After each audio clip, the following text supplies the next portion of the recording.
Hi guys. Okay, so chapter 6, now we are continuing into the molecular compounds, which are basically also called the covalent compounds. And we will look in this video, Lewis structures. We're going to look at the shapes and the polarity. And I'm going to do the intermolecular forces later, but let's do these first. Okay, so first of all, for this particular part of this course, you are going to need the handout, and you guys have all these tables in the handout, which you should be able to access if you need. I mean, ideally, a lot of it has to be memorized, but I understand if you cannot memorize, you should at least know where to look for the information. So just to walk you through, on page number 4 are these list of covalent bonds, which contains the covalent bonds which are formed by the non-metals, the number of covalent bonds. And I had already discussed this in the previous video when we talked about the ionic compounds, and that time I'd also discussed that these non-metals can make more than one type of bonds also, not all, but some of them. For example, phosphorus can make 3 bonds, but phosphorus can also make 5 bonds. Sulfur can make 2, 4, and 6 bonds. Similarly, if you look at it here, chlorine, bromine, and iodine will always make 1 bond, but they also have a capability to make 3, 5, and 7 bonds also. Now look at these noble gases. Noble gases, all of them, will make 0 bonds or no bonds, but xenon, under very special conditions, can make 2, 4, and 6 bonds. Okay, so these are these things that we're going to look at in what conditions, or how does these molecules, how does these non-metals make these bonds. Besides that, in the nomenclature, we covered that, for these non-metals, we use the prefixes mono, di, tri, tetra. So just to remind you that this is placed here. Then there are the diatomic molecules, which just don't have any names. We just name them as they are, like hydrogen, nitrogen, oxygen, fluorine, chlorine, bromine, iodine. So their names are, what their names are as an element. Okay, next is the polyatomic ions. If you look at it, these guys obviously are making more than one type of bonds when they connect with sulfur, or when they connect with oxygen, such as phosphorus, sulfur, you see that, nitrogen. And we will look into their structures. How does this happen? And then this is a very important page, which you will be using for the shapes as well as for the polarity. And this is here is a list of, or in this table is the electronegativity of the non-metals in the numerical, in the numerical values of it. So if you look at this, fluorine, 4.0, highest electronegativity, and cesium is 0.7, the lowest here. And all the non-metals, the ones that are in the yellow boxes, these have very high electronegativities as compared to the metals, which the blue boxes you see on the left-hand side. And the electronegativity, that is the ability to attract the electrons. Electronegativity is the ability to attract electron increases when you go in the periodic table from left to right. In other words, when you go from the metallic side to the non-metallic side. So non-metals, all of them comparatively will have a higher electronegativity, and the electronegativity decreases when you go down the column. So if you look at here, fluorine has the highest electronegativity. Then chlorine has lesser, then bromine has lesser than fluorine and chlorine. Iodine has the least. In other words, fluorine will attract the electrons with a more force, with the greatest power, with the great force, as opposed to iodine. Okay, and that power to attract the electron decreases when you compare the electrons, when you compare the atoms, sorry, in a column. Okay, same is the case here. Same story, going down, it's decreasing, but going left to right, it's increasing. So you look at here, carbon 2.5, nitrogen 3.0, oxygen 3.5, and fluorine is 4.0. So it's increasing as you go in the same period. And going down also, it's a little bit, phosphorus is more electronegative than carbon. But, if you go from phosphorus, selenium, and silicon and iodine, it's also, decreasing. Increasing. So that's just, you just have to look at these numbers. Okay, another thing that we're going to look at is this table 6.14, which talks about a difference in the electronegativity. When we talk about difference, means minus. Okay, so when you take these numbers and you minus the two, if you compare the electronegativity of oxygen and chlorine, oxygen more electronegative, chlorine less. And so if you look at this, that that oxygen and fluorine, oxygen and chlorine, the difference, it's, if it falls from 0 to 0.4, then that molecule is non-polar. When it falls between 0.4 to 1.8, it's polar, and then 1.8 and above is ionic. This means non-polar means that means there is equal sharing of electrons, and then polar is unequal sharing of electrons, and the ionic is where the charges are like separation of charges, when the electrons are completely transferred. So now we discussed the transfer of electrons, ionic, in our previous lecture, the ionic, when we made the ionic compounds, and we talked about the formulas. But now we are looking at the ions, not the ions, the atoms, when they share electrons, then what happens. If it is equal sharing, no charge. But if there is unequal sharing, a temporary charge comes. So this is called delta positive, where there is less electrons, delta negative, where there is more electrons. Okay, so this is something which we will discuss, and then we are going to talk about the polarities in the molecule, net polarity in the molecule, and so forth. So let's get started. First of all, here, when we talk about covalent compounds, we say like, okay, these are molecular compounds, but these covalent means the bonds that are formed by sharing of electrons. Okay, now sharing of electrons, again, two things. One is to get the nearest noble gas configuration, nearest noble gas configuration. So this is the reason why the atoms are going to share electrons, in order to get the nearest noble gas configuration. Second is to get the octet. Octet is the 8 electrons in the last shell, 8 electrons in the last shell. Okay, and that last shell is also called a valence shell. Valence shell. And how do you know it's a valence shell? It will always have the highest energy level. That is the valence shell. Okay, energy level, highest. So that's one thing. Second thing is that if the ones that have d blocks obviously do not follow the octet rule. So these guys, if they have a d orbital in them, so fulfilled or half-filled orbitals are more stable. So this is the Hund's rule. Orbitals are more stable. Okay, so this is the Hund's rule, and we will look into this, that why sulfur is capable of making 2, 4, and 6 bonds. So that explains that. So let me just put it here. So sulfur is in 3D, right? Sulfur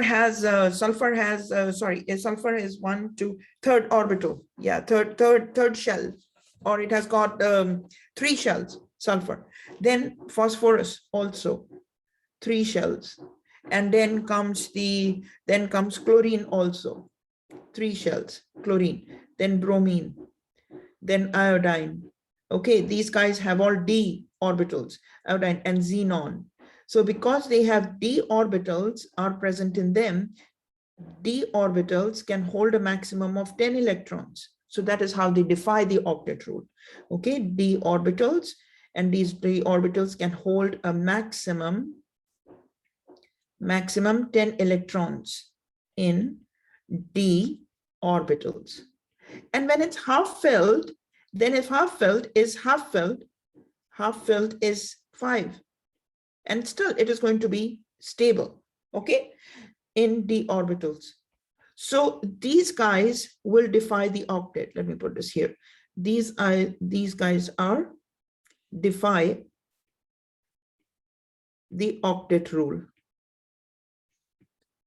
And in what conditions they defy the octet rule? When they bond with a more electronegative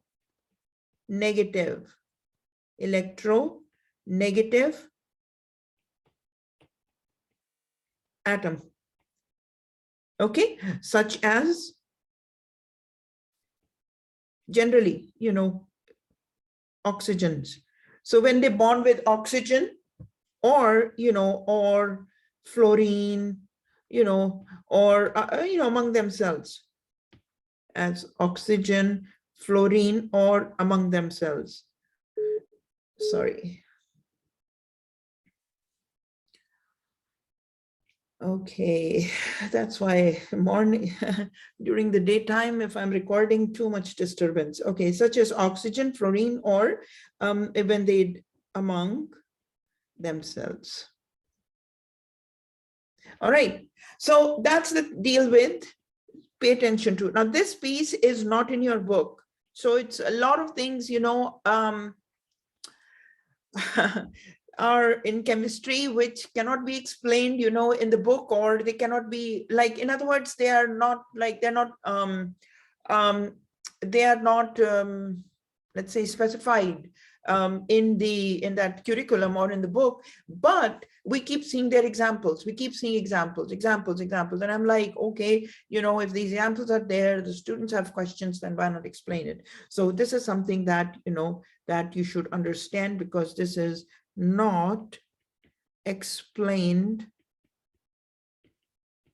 like clearly in the book.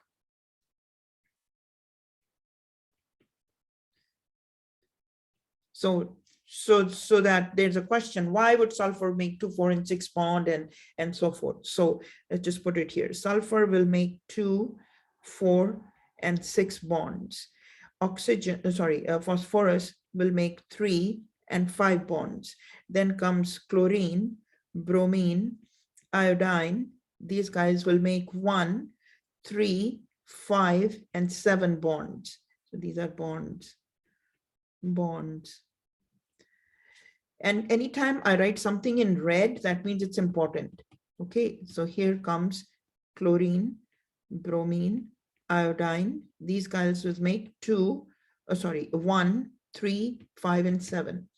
1, 3, 5, and 7. And then comes the xenon, will make obviously no bonds, but it can make 2, 4, and 6 bonds. Okay, so just pay attention to that. But anyways, so let's talk about situations when they are doing this, and when are they defying, when are they following the octet rule, when are they not following the octet rule. And in order to understand, let us see, first of all, how are covalent bonds formed? How are covalent bonds formed?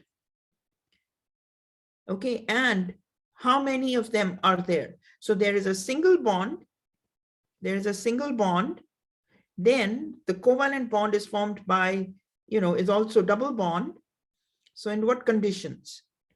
And then there is a triple bond. Okay, in what conditions it's that happening? Okay, triple bond. And actually there is also, let me just put it here, there's also a coordinate covalent bond. Coordinate covalent bonds are so these guys are formed by sharing. Single, double, and triple bonds, these are formed by sharing, but coordinate covalent bonds are formed by the transfer of electrons. So then there is, so this is, let's put it this way.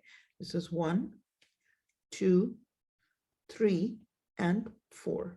So these are coordinate, O-R-D-I-N-A-T-E, coordinate, coordinate covalent bonds. And these coordinate bonds are formed by transfer of 2 electrons. Okay, transfer of 2 electrons to make single bond. A single bond to make single bond. So we will look into this. Okay. All right. So let's look at first of all. Now, here's the thing. Let us say, for example, hydrogen and hydrogen. So first of all, how does this happen? So here is the energy diagram. Here you see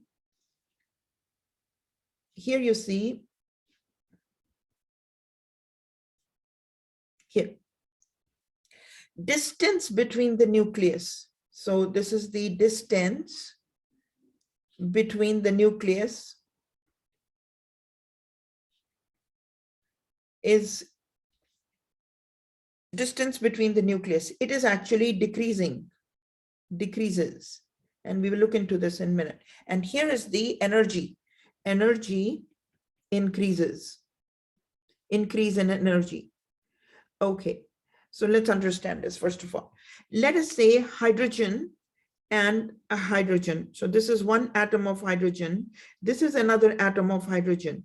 If they are in a very high energy state, this means that they are always in constant motion.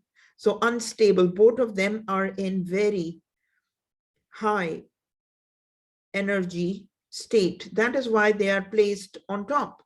So high energy state, and they don't even come close to each other. So kinetic energy is very high. So their motion is very high. Okay. So they are very far apart, far away from each other. I mean, obviously on a graph, I can show that, but just keep this in mind, that they're very far away. So that is why they cannot bond. Now, why would they bond? Because hydrogen has one electron. The other hydrogen also has one electron. Okay. Ideally, hydrogen wants to be the nearest noble gas, and the nearest noble gas is helium. It wants to be like helium. Okay. So helium has what? Two electrons. So each of this hydrogen wants to have two electrons. And how can it get two electrons? So this is the one electron of hydrogen we show like this. That's the Lewis structure of hydrogen. Lewis structure is just one dot. So valence electrons are shown, valence electrons are shown in Lewis structures. Okay. Now, this hydrogen can only become helium, if it acquires two electrons. So then it becomes isoelectronic to helium. It doesn't become helium because it has only one proton. Helium has two protons, but it becomes isoelectronic. And this is when it becomes the isoelectronic, then it's happy that way. But how it can do that? It can only happen if these two guys talk to each other. The only way they can acquire these two electrons, each of them can look like helium, is if they share. So this hydrogen brings its one electron, the other hydrogen brings its one electron. They look at each other. Each hydrogen look at each other. Come closer. Okay, and then they bond. So this is how human beings do. You cannot make friendship with anyone. You cannot connect with anyone. You cannot, even say hi to anyone or shake hands with them unless you look at them, right?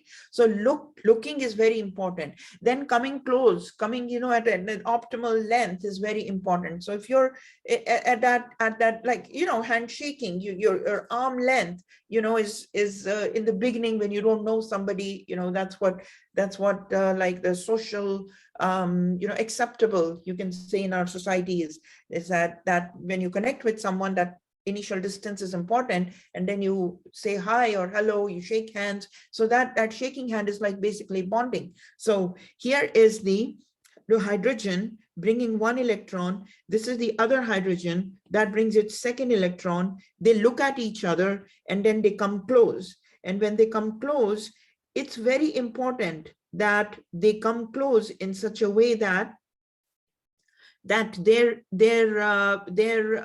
you know, their clouds, this is a cloud, this is another cloud, so their clouds should overlap, and when their clouds are overlapping, only then they can share.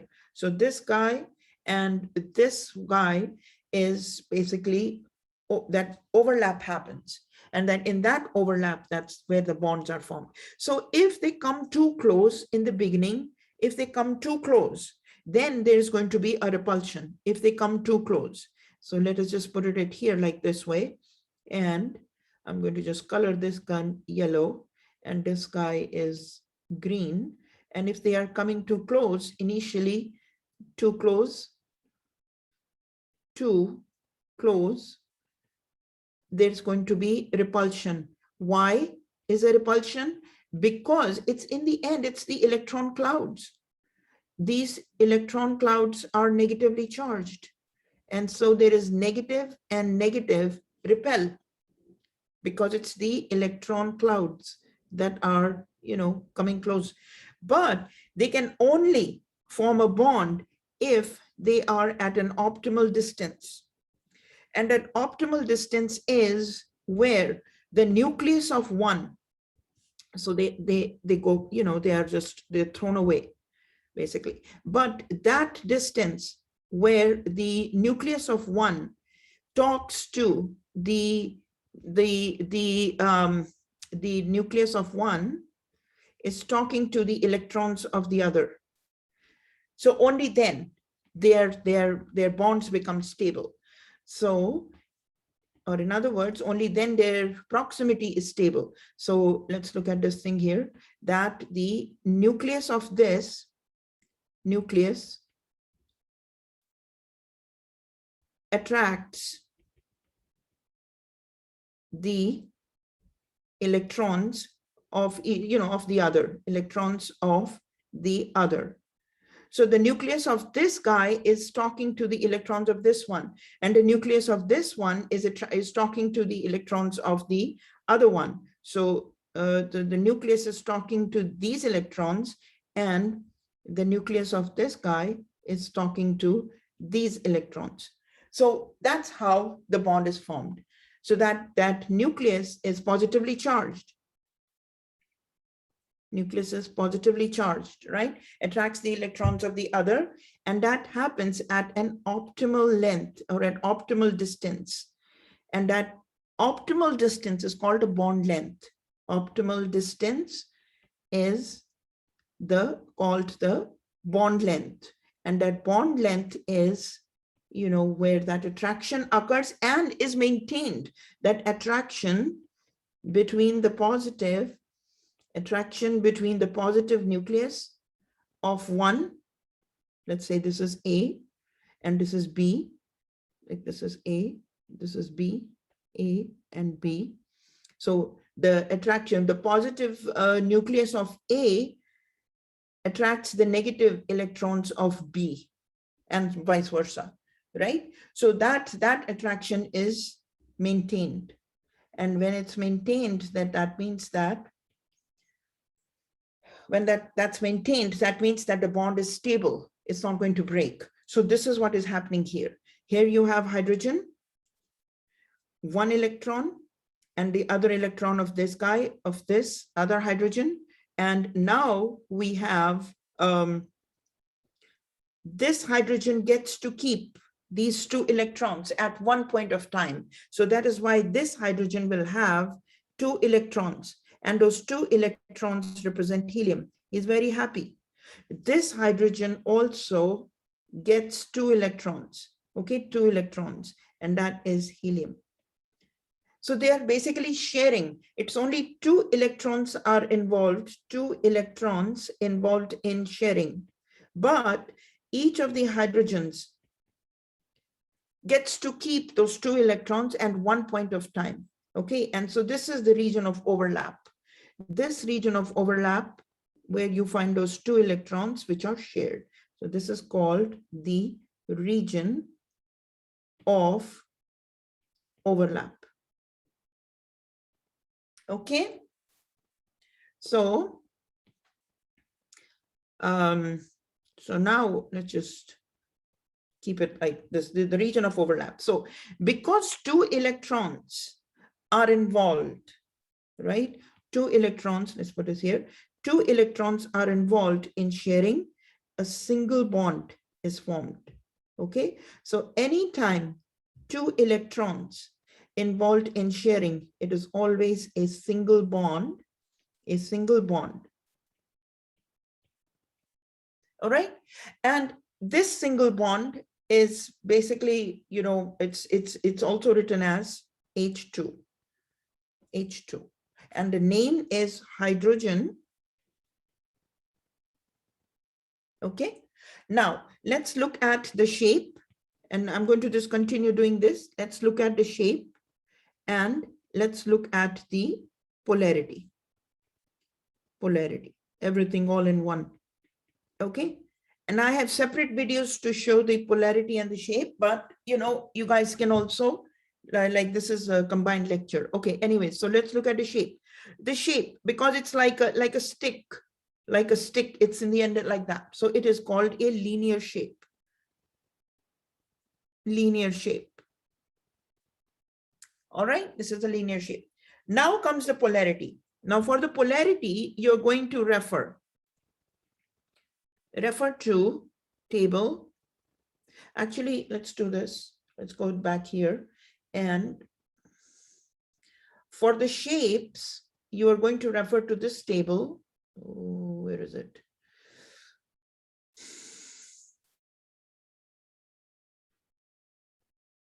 Here. This is table 6.16. Okay, table 6.16. Okay, let's do this. Table 6.16, and this is on page 9. Okay, page 9. Refer to.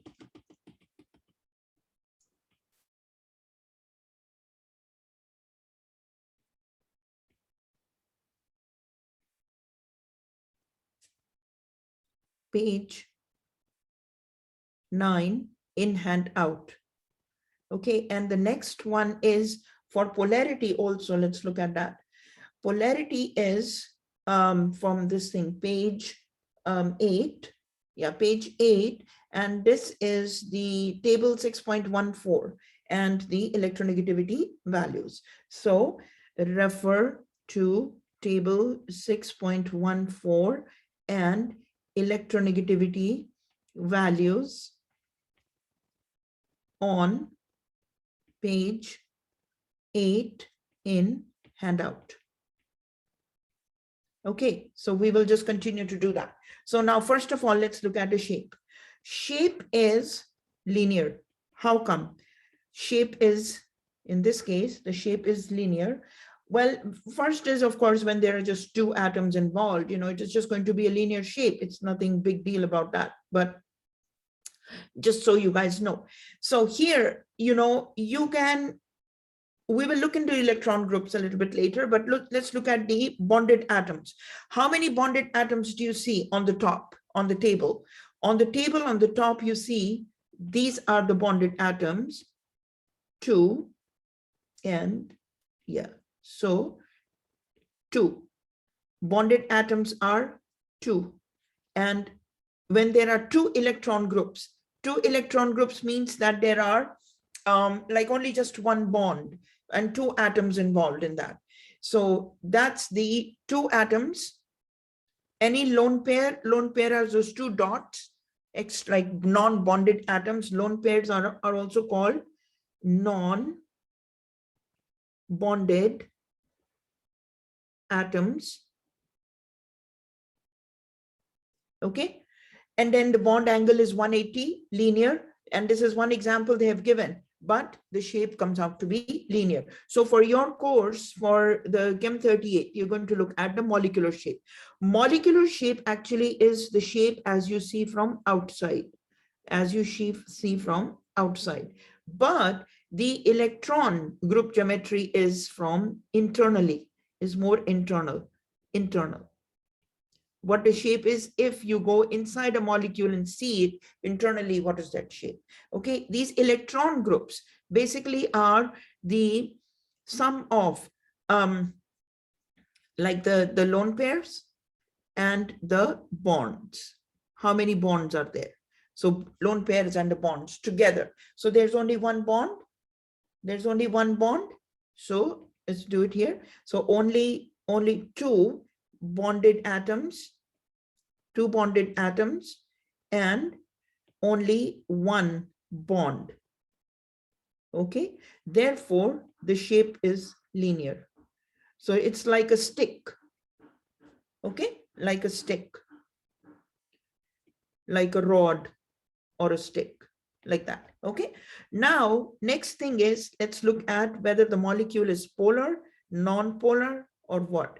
So for the polarity, you're going to look at this table and look at the difference in the electronegativity. So we are looking at hydrogen. Hydrogen is 2.0. Difference in electronegativity 2.1. The difference in electronegativity means minus. When the difference in the electronegativity is 0, so 2.1 minus 2.1, 0, it comes out to be non-polar, means equal sharing of electrons. So this is the story with hydrogen. So let's write down here. Hydrogen, the electronegativity of hydrogen, one hydrogen atom is 2.1. The electronegativity of another hydrogen atom is also 2.1. When you subtract it, it becomes 0. When the difference in the electronegativity, delta En, is difference in electronegativity.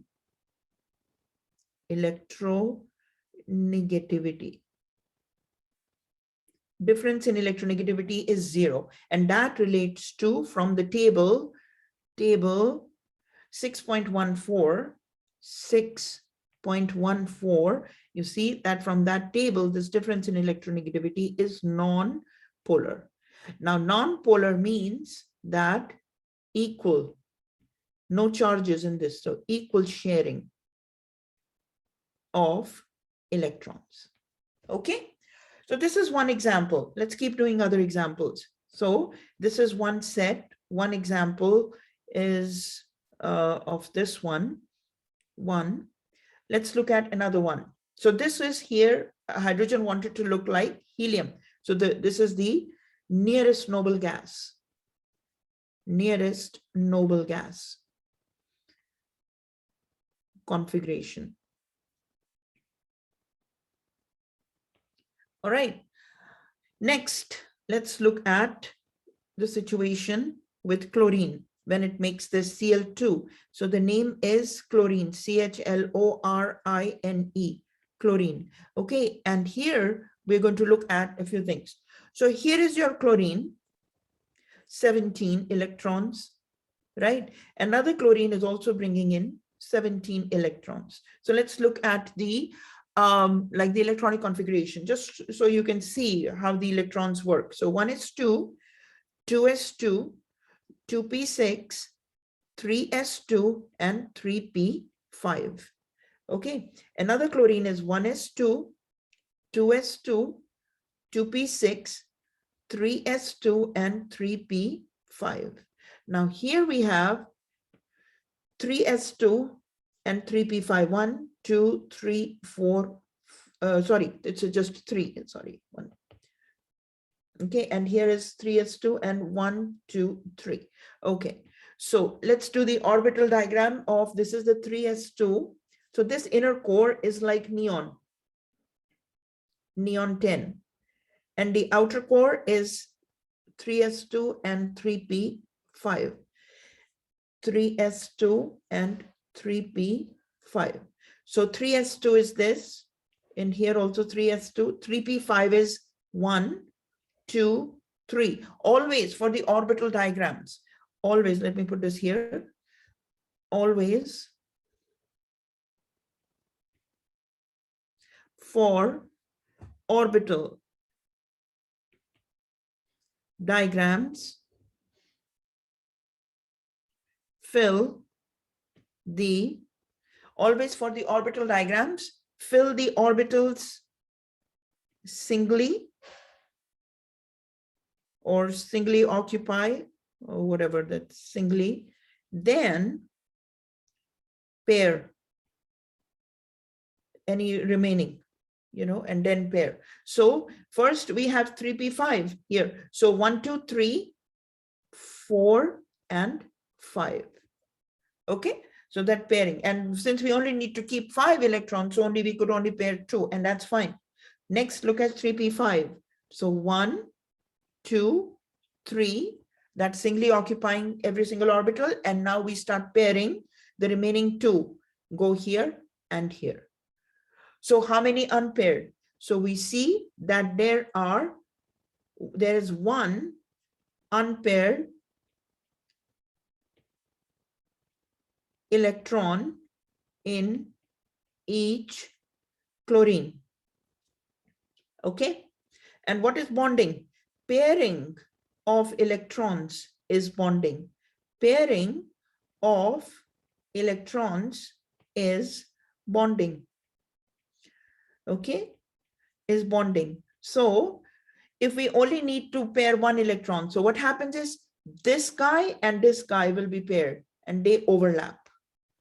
So when this overlaps happens, this is let's just put this as this color. This is these 2 electrons, they overlap. So these 2 orbitals overlap. So this is where a single bond forms. Single bond, 2 electrons. These 2 electrons that are in, chlorine 1 and chlorine 2. So this is how, it looks like in the orbital diagram. Now let's look at the thing in the Lewis structure. So here is your chlorine and chlorine. Each chlorine has 7 valence electrons. This chlorine also has 7 valence electrons. So what do you have now? So here is this chlorine and chlorine. 7 valence electrons. Which ones are those? This is these. This one. 1, 2, 3, 4, 5, 6, and the 7th one. 1, 2, 3, 4, 5, 6, and the 7th one. Okay. So 1, 2, 3, 4, 5, 6, and the 7th. 1, 2, 3, 4, 5, 6, and 7. So let's put these. How do you show them? 1, 2, 3, 4, 5, 6, and 7, the unpaired one. 1, 2, 3, 4, 5, 6, and 7. So now this 7 electrons and these 7 electrons, the 7, so this chlorine gets to keep at one point of time this 1 electron. So that's how this chlorine gets 8 electrons. At another point of time, this chlorine gets to keep this electron of the other chlorine. And sorry, this is not coming out right. Okay, so let's do this again. So like that. So this chlorine also gets 8 electrons. Okay, so basically they are sharing. So if they are sharing this is the region of overlap. This is where the overlap is happening. So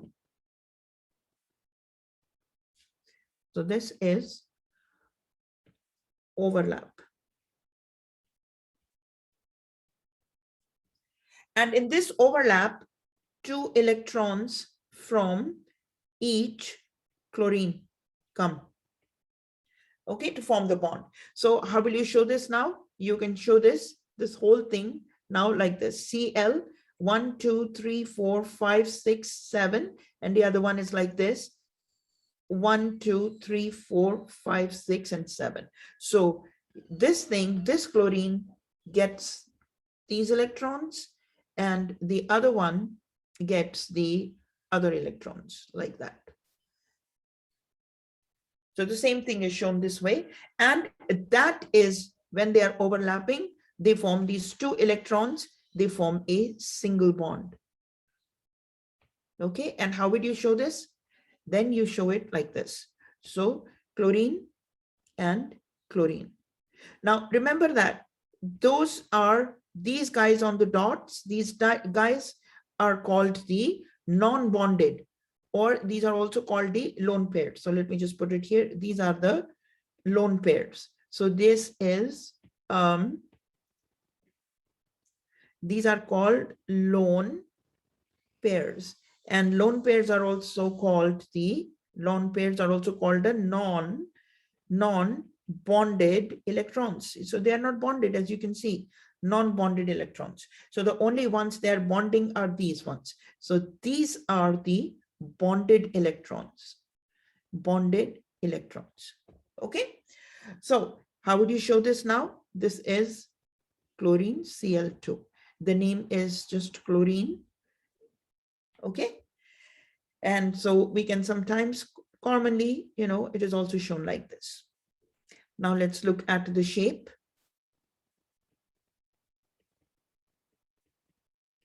And let's look at the polarity. So the shape, now by this time from the previous two reference. So again, this is just a linear molecule. Why?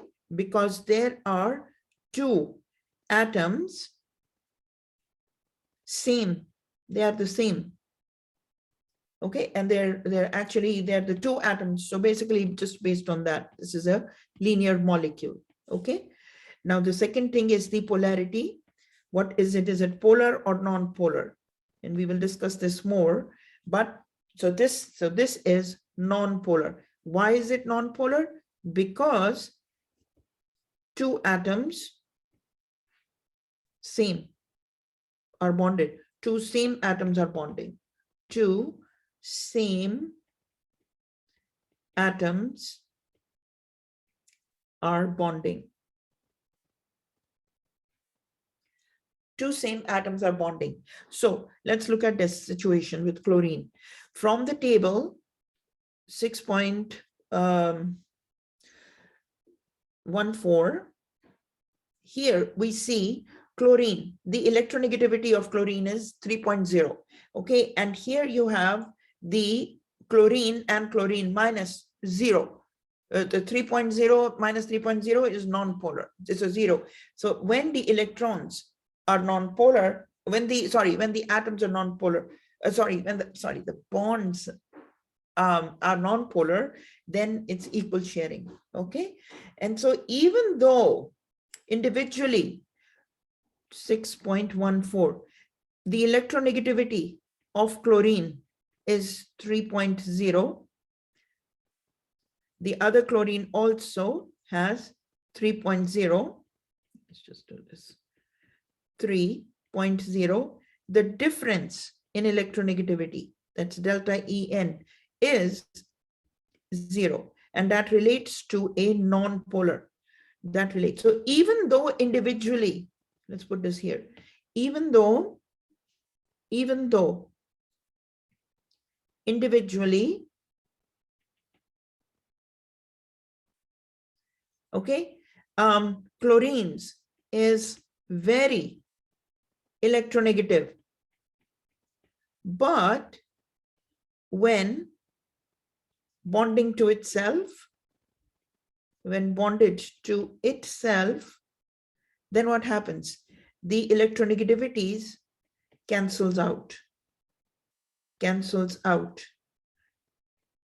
So therefore 0. Okay, so this is what the situation is. Here is this chlorine and this is another chlorine bonded together. Two electrons they are sharing, and these non-bonded electrons are not even involved, so they just stay away. They don't even they're not even bothered. So now what happens is that fine, this chlorine is sharing, it is pulling the electron clouds towards itself. This chlorine is also pulling the electron clouds towards itself, and the pull is the same pull. It is with the same pull they are pulling the electrons. And what happens then? It cancels out.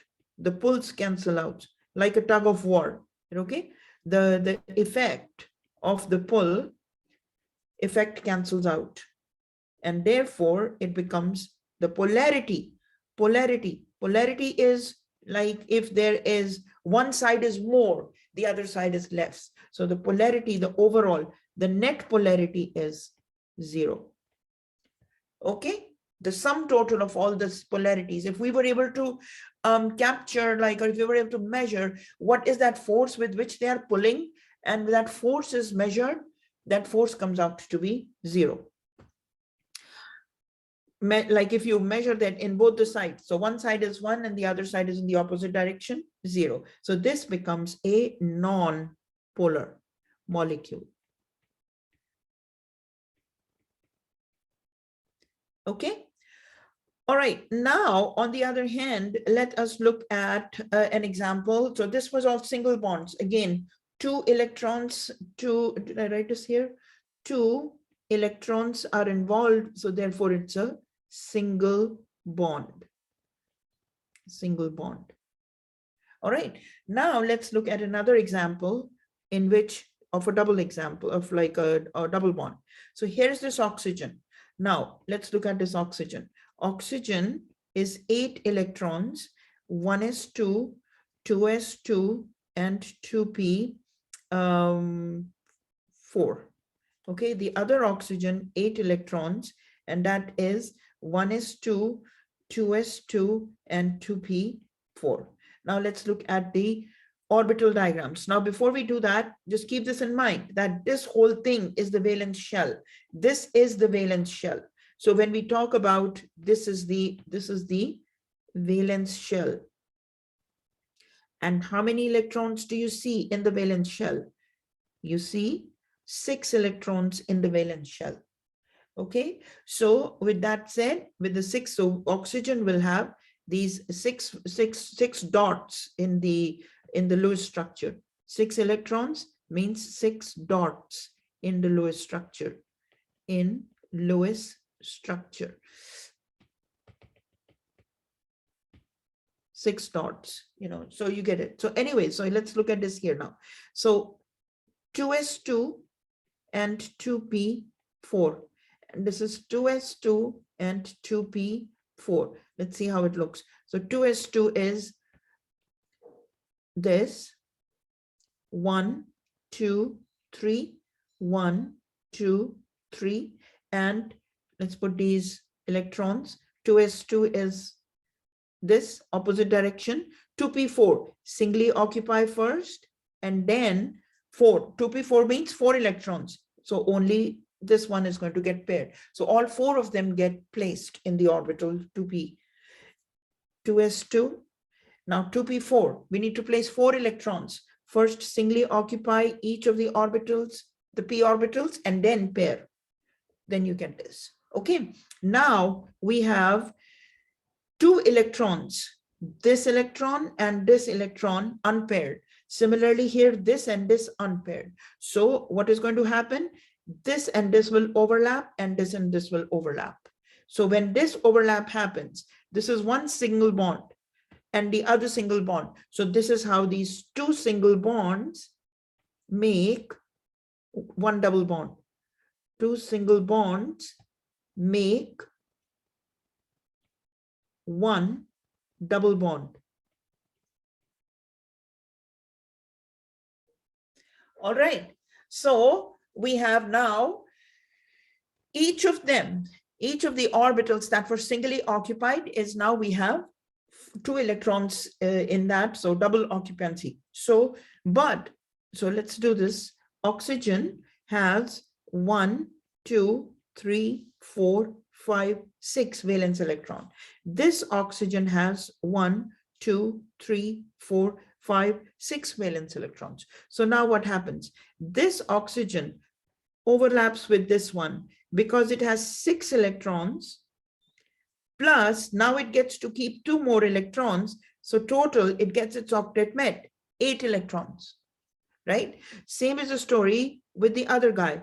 It has 6 electrons. Now it gets to keep 2 more electrons, and now it has 6 plus 2 more electrons, and that gives you 8 electrons. So each of them have their octet met.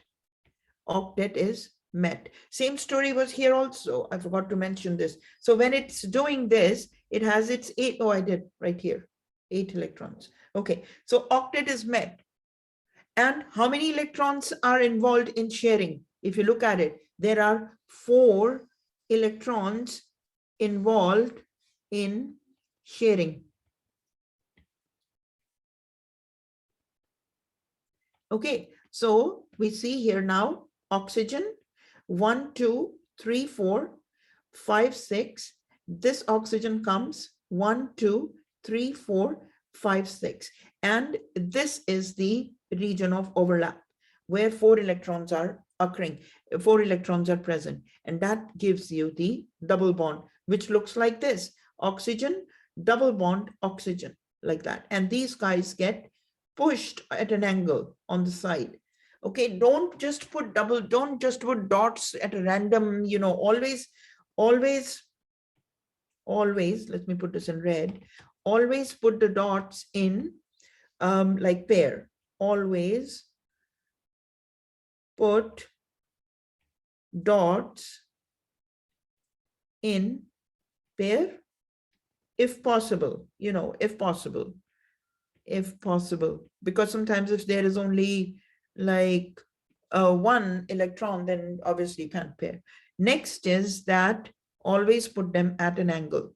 Place the lone pairs at an angle, okay, which is more than 90 degrees. If possible, again, if possible, not all the time it's possible, but if they could spread them out, then it's good.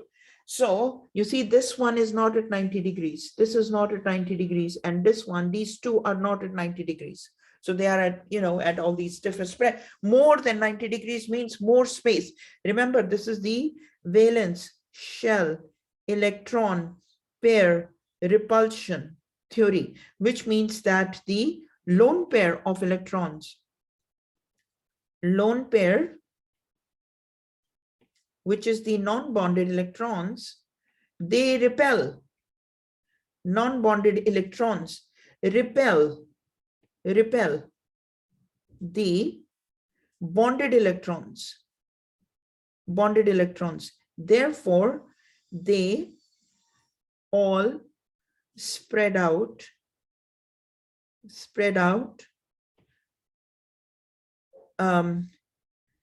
at angles that's like far away from each other. Possible, that's far away from each other, whatever angle is possible from each other. Okay, so remember, this is in 3D. This is happening in 3D, not in like what we draw on the diagrams. Like here, it's just a 2D model, right? But in 3D, we are looking at the length, width, and the height. So it's a 3D, in 3D, the angle is more than 90 degrees. So keep that in mind. So that is why. So with more than 90 degree angle is possible. Okay, not 90 degrees centigrade, 90 degree angle. Okay, anyway, so here we have now, let's just put this also. This one is spread out. This one is spread out far away from each other. So that angle is more than 90 degrees. Okay, so anyway, so this is written as O2. This thing is written as O2 and that oxygen. Okay, so let's look at now the shape. So did I write this here?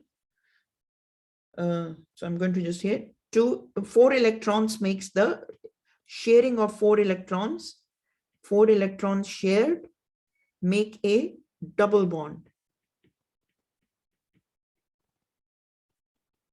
This is important.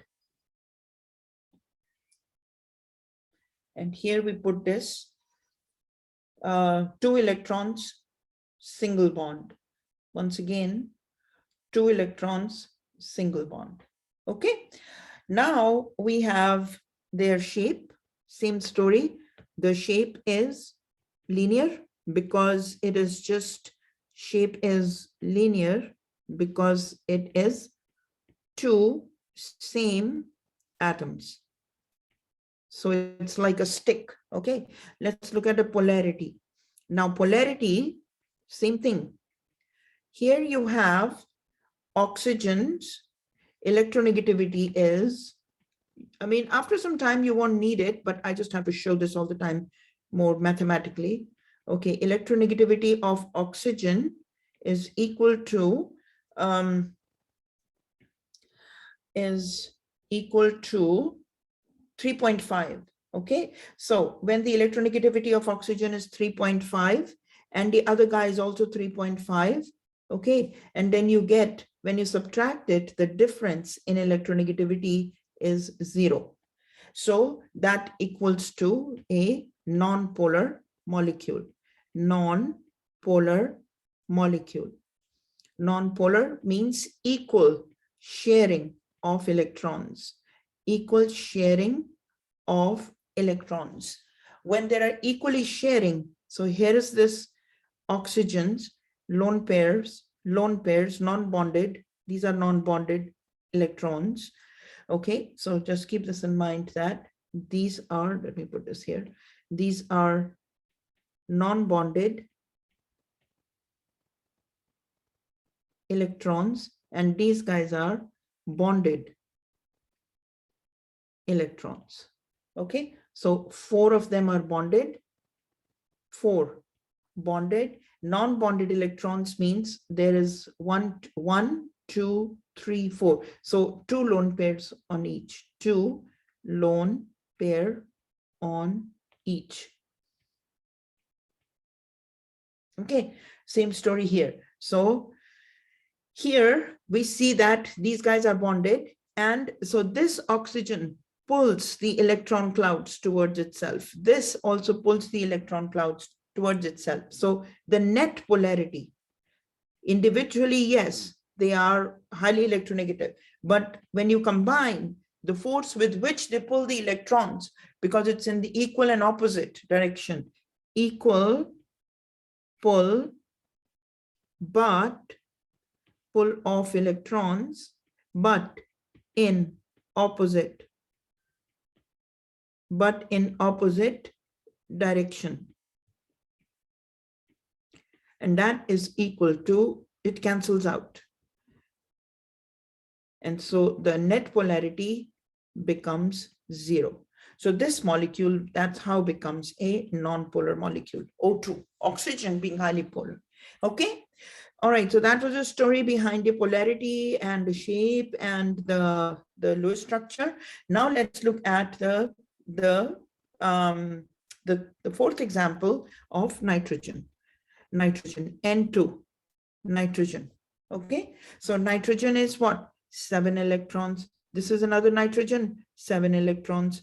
1s2, 2s2, 2p3, 1s2, 2s2, and 2p3. So here we see this is the valence shell. This is the valence shell. So in the valence shell, you're going to see there are 5 electrons in valence shell. Valence shell is always the highest shell number. So 2 is the highest shell number, not 2p, 2, second, So 5 electron in the valence shell. So that means there are going to be 5 dots. Okay, 5 dots. Okay, now let's look at the diagram, the orbital diagram. So 2s2 and 2p3. 2s2 and 2p3. So this is 2s2, 2p3. 2s2, 2p3. Okay, now we have here 2s2 is these 2 electrons. 2s2, these 2 electrons.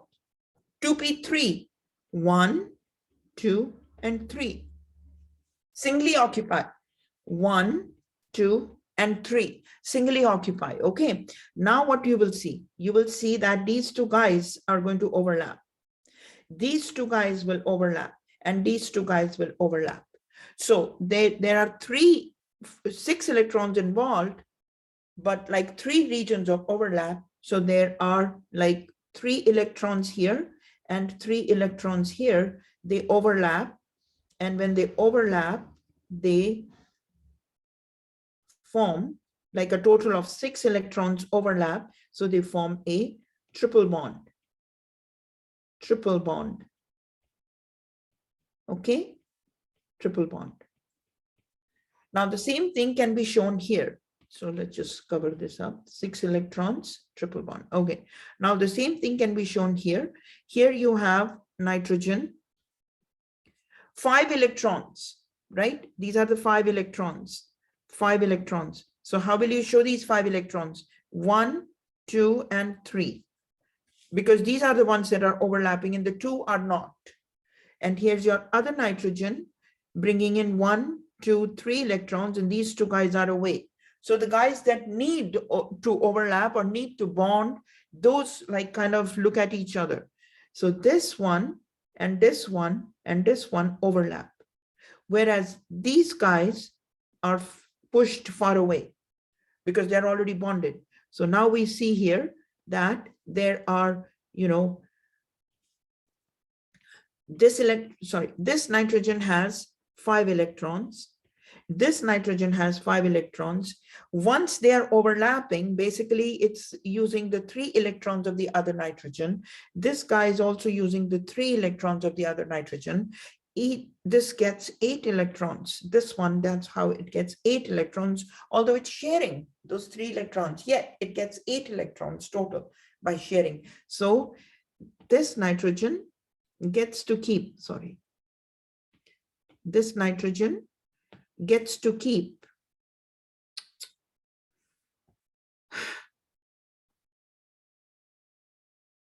these 3 electrons. So that's how it gets 8 electrons total. And same story, this nitrogen also gets to keep these 3 electrons, and we have 8 electrons. So octet is met by that. Octet met. Octet is met. It follows the octet. And what does it look like? Now it's like this. These 2 are there. 1, 2, 3. 1, 2, 3. 1, 2, 3. Nitrogen. 1, 2. All right. So now what do you see here? You see that this nitrogen, like all of them are satisfied. So this forms N2. So a total of 6 electrons is going to make triple bond. Okay. And so that's triple bond is shown like this. But remember, it's N2, only 2 nitrogen atoms are involved. They are forming 3 bonds, but this is what you will get. Now let's look at the shape. And as usual, because this is a molecule with the 2 same atoms, therefore the shape is linear. Okay, and the polarity, the same story with the polarity also, because the nitrogen, the electronegativity of nitrogen and electronegativity of nitrogen is, let's see, same, ideally it's the same, so you don't have to do this all the time, but nitrogen is 3.0 and the other nitrogen is 3.0. So 3.0 and 3.0 subtract, the difference in electronegativity is 0, and that relates to non-polar. And it's the same thing, the pull is the same from both the sides, cancels out, it becomes a non-polar molecule. Okay, all right, now let's look at an example where there is a polarity and the molecule is still linear, 4, 5. Let's look at this example. You have hydrogen and you have chlorine. Okay, so here's the story. Here's this hydrogen, 1 electron, and here's, let's put this chlorine first. Chlorine, 17 electrons. So inner core is neon, 10 electrons. Then comes your 3s2, 3p5. And 3s2 and 3p5 look like this. 3s2 and 3p5. 1, 2, 3. 3s2 and 3p5. Okay, and then comes the hydrogen 1. So it's just 1s1. So it's 1s1, and 1s1 is shown like this. Yeah, 1s1. okay, for hydrogen. Okay, now hydrogen wants to internally, hydrogen wants to look like helium. Okay, hydrogen wants to have electronic configuration of helium. So needs one more electron to look like helium, right? Chlorine, on the other hand, chlorine wants to, chlorine here, this is the 7 valence electrons, okay, wants one more electron to get octet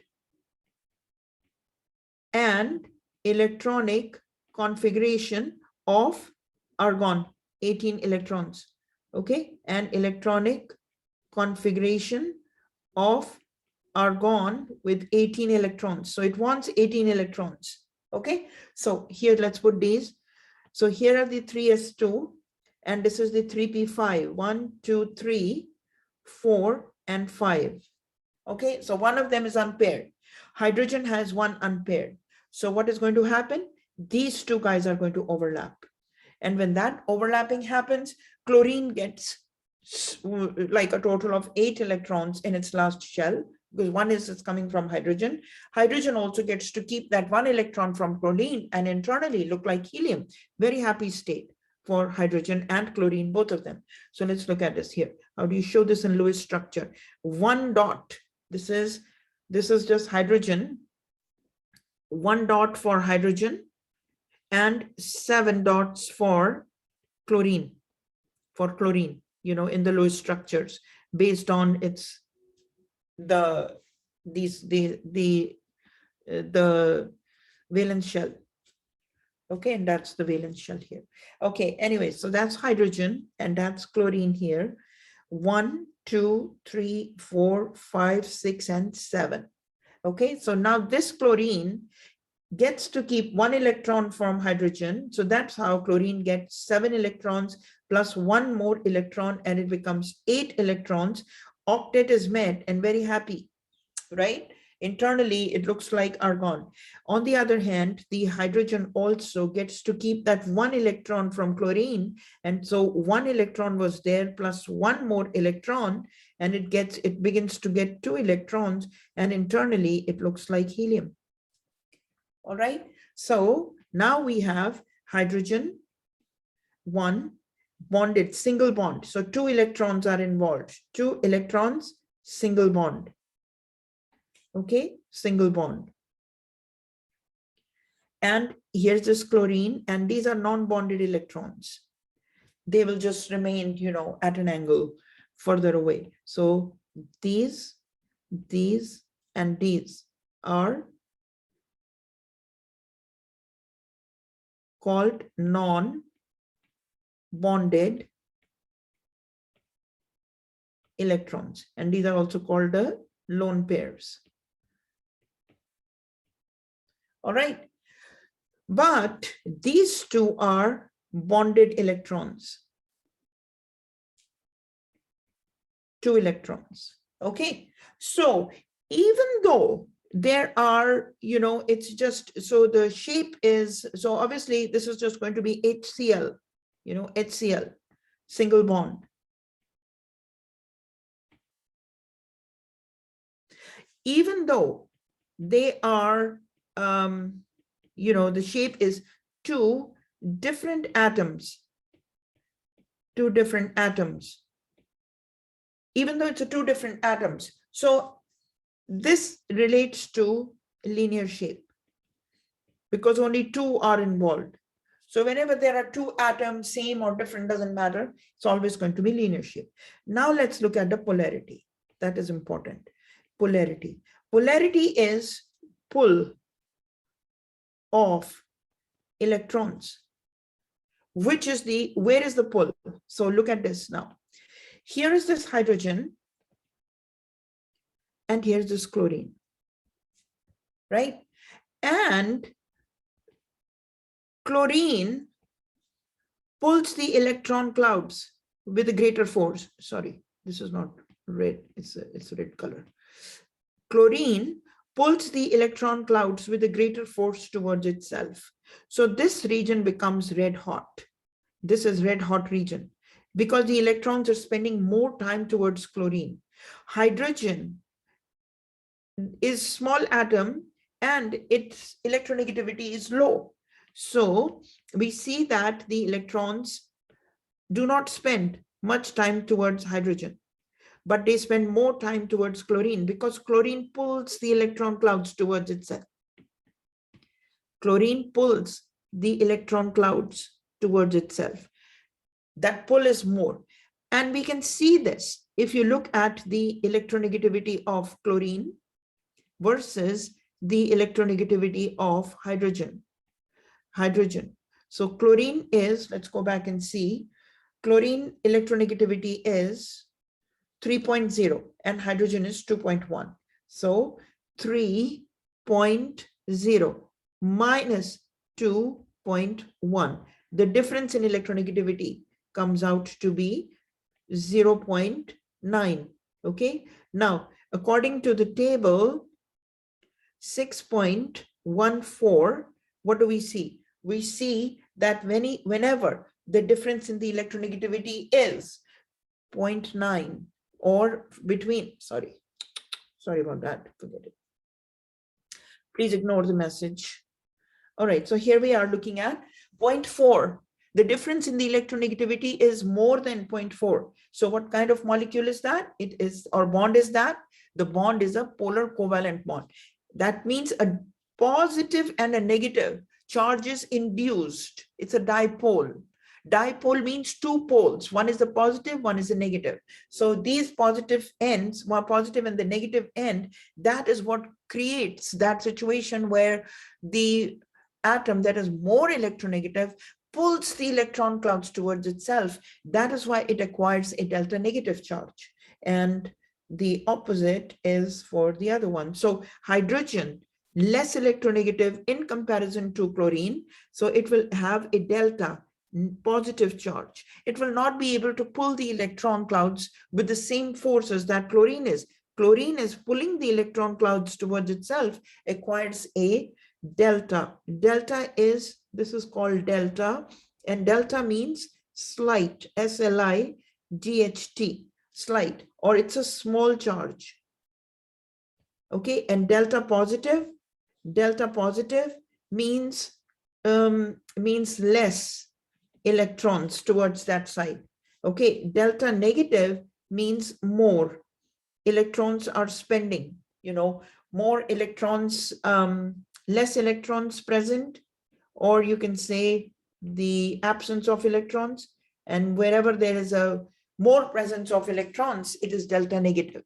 So it is a small charge. It's not like ions, but it's just if you do a heat map, you will find that the red color is more hot. And that red color hot means the electrons are spending more time there. Cold is the blue color. And that in the heat map, that means less electrons are present there. So clearly this is a polar molecule. This is a polar bond. And because only two atoms are involved, therefore only two atoms involved. So overall in bond formation, in bonding, so therefore this molecule is a polar molecule. Overall, this is a polar molecule. So from outside, it looks that squished, the electron cloud gets squished. So electron cloud is skewed, S-K-E-W-E-D, skewed. Okay. All right. So the Lewis structure is, obviously the way I've shown. Okay. Now we are going to look at the Lewis structures that are formed in, so this is now, let's do this here. So this was part A, where only two atoms were involved.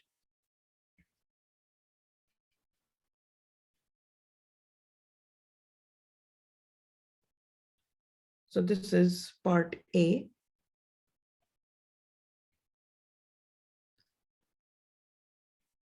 With only 2 atoms, okay?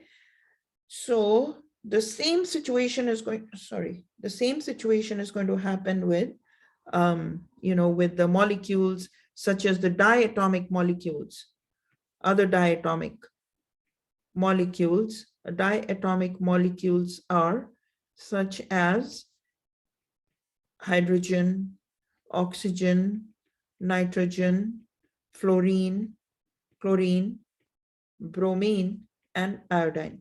So same bonding, same as above. Okay, all of them. So I explained to you single bonds. So single bonds, so we covered